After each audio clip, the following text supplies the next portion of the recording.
தந்தையும் மகனும் வெகு தூரம் நடந்து களைப்பால் ஒரு மரத்தின் அடியிலே உட்கார்ந்து இளைப்பாறினார்கள். தன் மகனை நோக்கி, நான் தாகமாக இருக்கிறேன், எனக்கு தண்ணீர் கொண்டு வா என்று சொன்னான்.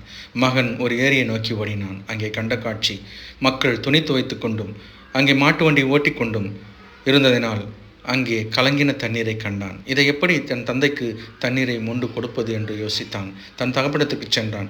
தண்ணீர் கலங்கி இருக்கிறது, நான் எப்படி இதை கொண்டு வருவேன் என்று சொன்னான். உடனே தகப்பன் மகனை நோக்கி, நீ அமைதியாக இங்கே உட்கார் என்று சொன்னான். ஒரு அரை மணி நேரம் கழித்து மகனை நோக்கி, நீ போ, இப்பொழுது தண்ணீர் மொண்டு கொண்டு வா என்று சொன்னான். அந்த ஏரியை நோக்கி ஓடினான். தண்ணீர் சுத்தமாகவும் தெளிந்த நீராயிருந்தது. அதில் கொஞ்சம் தண்ணீரை கொண்டு வந்து தகப்பனுக்கு கொடுத்தான். தகப்பன் சொன்னான், மனம் கலங்கின போது நீ எந்த முடிவையும் எடுக்காதே, அமைதியாக இரு. அமைதிக்கு பிறகு ஒரு முடிவை எடு, அது எல்லாம் சரியாக மாறும் என்று சொன்னான்.